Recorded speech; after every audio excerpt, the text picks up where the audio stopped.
Shalom, bien-aimés, sois le bienvenu sur la chaîne YouTube de Dieu avec nous.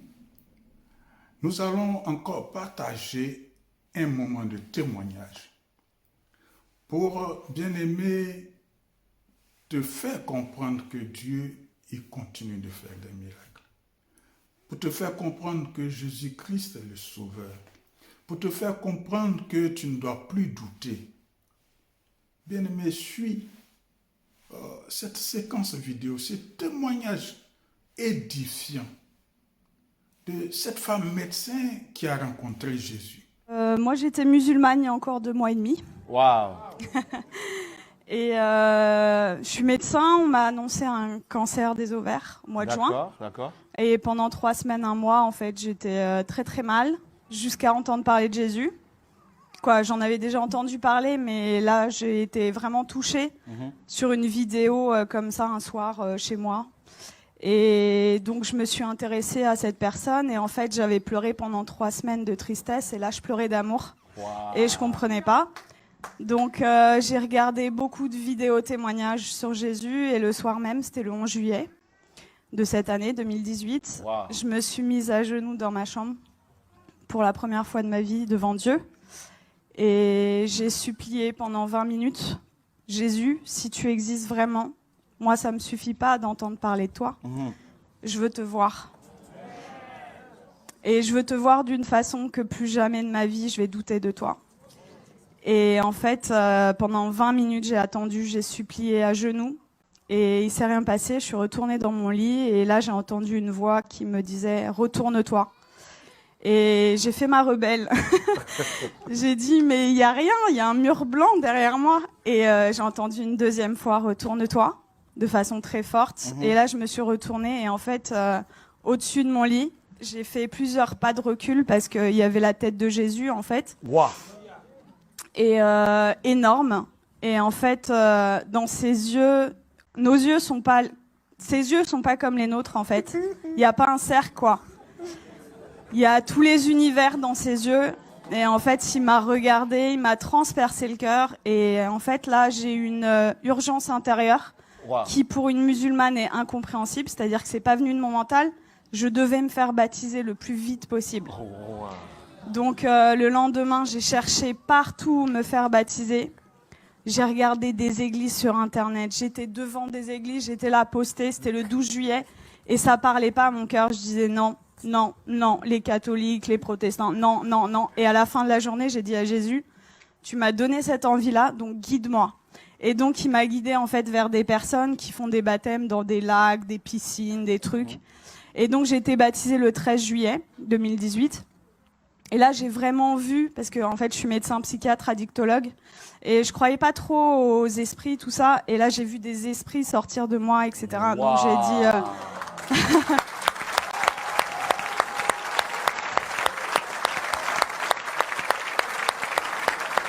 Est-ce que ça vous dérange de venir un peu? Hein? Ça vous dérange de venir? De quoi? Est-ce que vous pouvez venir? C'est possible? Ah oui, je peux. Mais là, c'est... Donc là, j'ai vu des esprits sortir de moi et je rentre chez moi, c'était le 13 juillet. Et là, dans mon lit, je commence à parler une langue où je comprenais rien. Et là, je dis, mais qu'est-ce que c'est que ça? Et en fait, on m'a dit après, c'est du parler en langue. Mais chez les musulmans, ça n'existe pas. Donc moi, j'avais jamais entendu parler du parler en langue. Et ça a duré 3/4 d'heure, 1 heure. J'ai parlé une langue où je comprenais 0 mot. Et en fait, j'ai senti une énergie remonter de mon ventre et je prenais comme ça et je jetais en fait. Ça a duré 3/4 d'heure, 1 heure. Et là, au bout de 3/4 d'heure, 1 heure, j'ai arrêté de parler. Et j'avais des douleurs depuis 4 ans, tous les jours. Et là, pour la première fois depuis 4 ans, plus aucune douleur.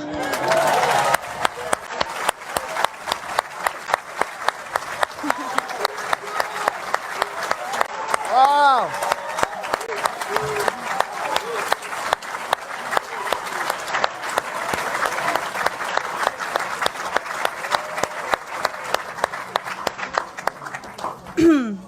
Et donc là, j'ai dit, ok, je suis guérie, c'est bon. J'ai pris rendez-vous chez mon gynéco le 17 juillet. Et j'arrive et je lui montre les examens complémentaires, les marqueurs tumoraux, l'IRM pelvienne. Et il me dit, bon, écoutez, alors c'est une maladie très sévère. On va opérer, on va faire un traitement, etc. Et là, je le regarde avec le sourire et je lui dis, vous savez pas ce que je vais vous dire? Je suis guérie. Et là, et là, il me dit, comment ça, je comprends pas. Il m'a écouté quand même parce que je suis médecin, j'ai un cabinet juste à côté de chez lui, quoi. Donc il savait que c'était pas n'importe, voilà. Et là, je lui dis, mais en fait, je suis guérie. Et il me dit, bon, parce que le déni en médecine, ça existe beaucoup. Il me dit, bon, allez, on va faire l'échographie. Et en fait, là, il me fait l'échographie et il était bouche bée. Donc, en fait, il passe sur l'ovaire gauche. Là, il me dit au ralenti, ovaire gauche normal. Et après, il passe sur l'ovaire droit et il me dit, ah, il y a 2 images. Je dis, ouais. Et il me dit, ah, mais attendez, c'est des follicules de maturation. Donc, en fait, les follicules de maturation, c'est ce qui donne les ovules. Et moi, je n'en avais plus. Donc, en fait, là, mes ovaires étaient morts et ils sont revenus à la vie. Oh.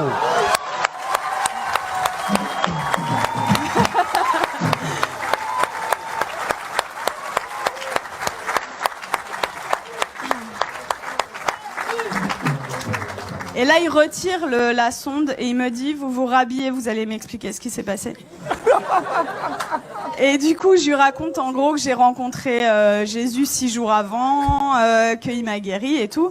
Et il me dit, bon, écoutez-moi bien. Moi, je crois en Dieu, donc je pense que c'est possible. Je suis juif, donc je pense que c'est possible. Mais vous êtes médecin, attention, gardez ça pour vous. Et là, je lui ai dit, j'ai rigolé. Je lui ai dit, c'est impossible. Je lui ai dit, je veux que le monde entier...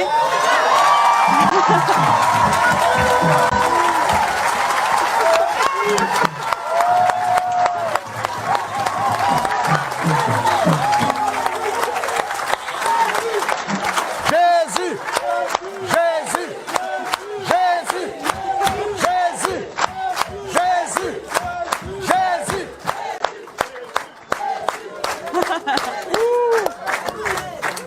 Je lui ai dit, je veux que le monde entier sache que Jésus est vivant. Et il m'a dit, bon, ok, et il m'a fait mon compte-rendu d'échographie, qui était normal, c'était un plaisir pur, et il me le rend, et là il me dit, est-ce que je peux vous faire la bise, au lieu de me serrer la main? Je dis, bien sûr, et il me prend le visage, et il me dit que Dieu vous garde.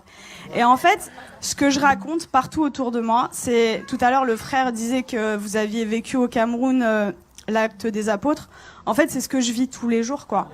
Et c'est-à-dire que je travaillais que en cabinet, le Seigneur m'a amené à travailler à l'hôpital, aux urgences, et en fait, je vois des cas psychiatriques sévères.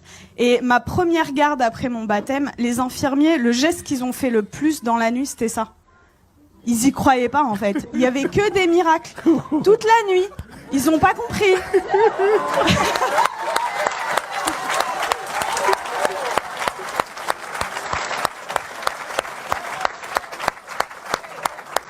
Et en fait, partout où je vais, partout où le Seigneur donc est avec moi, il se passe des miracles. Et c'est ce que je dis, en fait. Moi, ça fait que 2 mois et demi que je suis chrétienne. Et je vois les frères et sœurs, ils osent pas parler de Jésus. Ils ont limite honte de lui. Je dis, mais oh!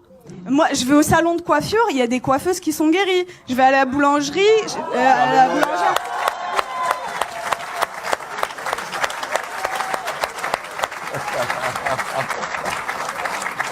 En fait, j'aime beaucoup cette expression. En fait, je dis que le Seigneur, c'est l'antidote à tout.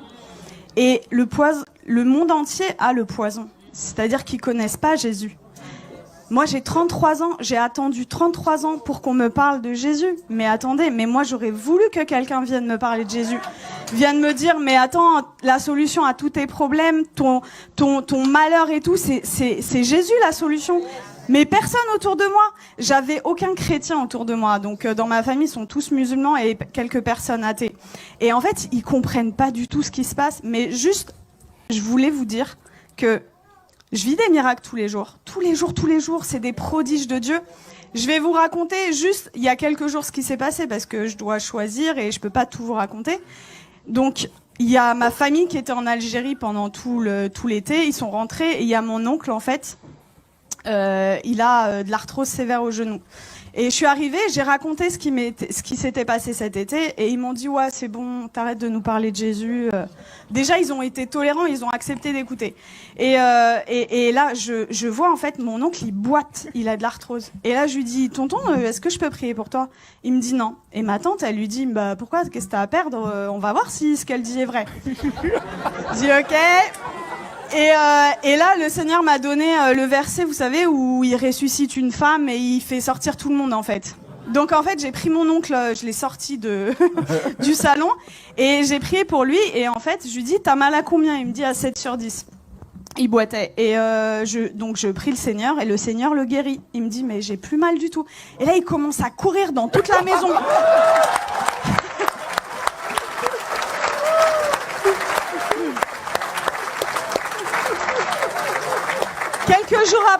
Quelques jours après, je retourne dans la famille et là, il me dit, Nermine, tu vas pas me croire, j'ai vu mon ophtalmo. En fait, il voit son ophtalmo 2 fois par an et pour son glaucome. Donc, le glaucome, c'est une maladie chronique, c'est à vie, c'est comme le diabète. Et il me dit, l'ophtalmo, il a pas compris, j'ai plus de glaucome.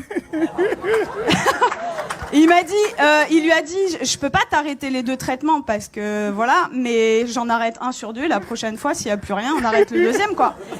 Et donc ça, c'était mon oncle et mon père qui a 80 ans, musulman depuis 80 ans. Waouh.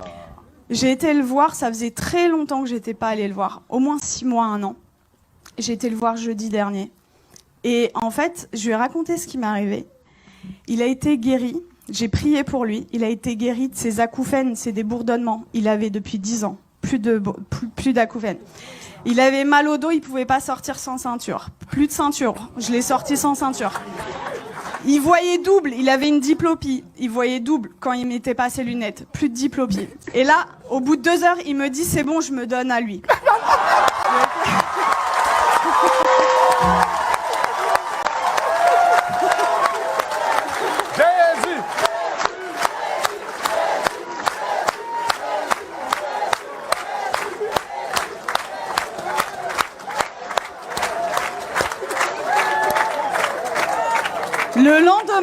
Le lendemain, donc c'était vendredi là, non c'était pas hier, c'était vendredi dernier. Vendredi, j'arrive, donc le lendemain, en fait là il me dit tout ce qu'on s'est dit là, t'oublies, c'était des bêtises, tu me parles plus de Jésus. J'étais choquée. Je dis bon, ok, et là dans ma tête, au bout de 2 minutes, je dis non, ça va pas se passer comme ça. Et ça, vraiment, les frères et sœurs, c'est un truc hyper important. Vous priez, mais il faut proclamer aussi ce qui est écrit dans la parole.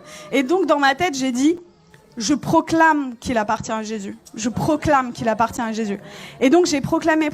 Et là, il me dit, j'ai la tête lourde et tout. Et j'ai dit, j'ai vu l'opportunité. Je dis, je peux prier pour toi? Et il me dit, non, tu m'approches pas. Et donc, en fait, 3 fois d'affilée, en 1 heure, peut-être 3 fois je lui ai proposé. La 3e fois, il me dit, ça prend combien de temps? Je lui dis 5 secondes. Je dis ok. Il me dit ok. Donc je mets ma main comme ça, je chasse les esprits au nom de Jésus. Et là, il éternue, mais de façon disproportionnée. Et là, il me regarde et il me dit, c'est parti. Je dis ah ouais? Et il me dit, tu crois que ça a un rapport avec ta prière? Je dis bah totalement. Et du coup, on est reparti à parler de Jésus. Je l'ai sorti, on est parti manger ensemble. Ça faisait 20 ans, ça faisait 20 ans qu'on n'était pas sortis ensemble. Et en fait, je lui ai parlé du baptême dans l'après-midi. Et dans l'après-midi, il me dit, ok, je suis ok pour être baptisé. Donc là, j'étais là. J'ai dit, je vais te baptiser dans ma baignoire, mais je voulais pas le faire toute seule. Donc j'ai écrit à des frères et tout. Oh, mon père, il veut se faire baptiser, qui sait? Et du coup, j'ai un frère qui est venu et à 21h vendredi dernier, j'ai baptisé mon père.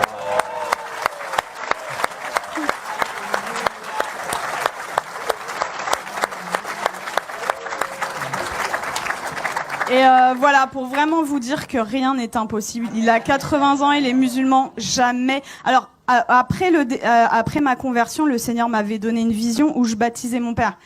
Je disais, ok, Seigneur, mais waouh. Et en fait, ça s'est passé, quoi. Donc, vraiment, ne perdez pas espoir avec vos familles. Tout est possible. Pour nous, c'est impossible, mais pour le Seigneur, c'est possible. Et voilà, vraiment, votre vie, ça devrait ressembler au lac des apôtres, quoi. Donc vraiment, n'ayez pas honte de parler de Jésus. Qu'est-ce que ça va vous coûter, vous passez à la boulangerie? Vous savez, moi, je suis dans ma voiture et même sur le périph', j'ai des gens, en fait, je loue le Seigneur, j'ai effacé toutes mes musiques du monde, là, et j'ai mis des louanges. Et donc, je chante et tout, et même sur le périph', il y a des gens, ils passent sur le périph', ils me font comme ça. Et moi, j'ouvre ma fenêtre et je leur dis, Jésus! Jésus est la réponse! Et voilà, et en fait, franchement, si moi, en tant que médecin, et venant d'une famille de musulmans, je prends le risque, vous qui avez votre famille, etc., qui croyez, mais osez, quoi, parler de Jésus tout le temps, parce que, voilà, c'est... j'ai une image qui m'était venue, c'est limite non-assistance à personne en danger, en fait, de pas parler de Jésus. C'est l'antidote des antidotes à tout, et vraiment, quand vous découvrez un antidote et que quelqu'un en face de vous a le poison, ben vous gardez pas l'antidote pour vous, quoi. C'est égoïste. Donc il faut le partager. Waouh! Que notre Seigneur Jésus est merveilleux. Oh mon frère, ma soeur, toi qui as regardé cette vidéo, je prie que ta décision soit prise afin de marcher avec le Sauveur, afin de marcher avec le médecin par excellence, afin de donner ta vie carrément pour Jésus-Christ de Nazareth, qui est là que seulement pour te sauver, par amour. Bien-aimé, accepte-le. Shalom chez toi.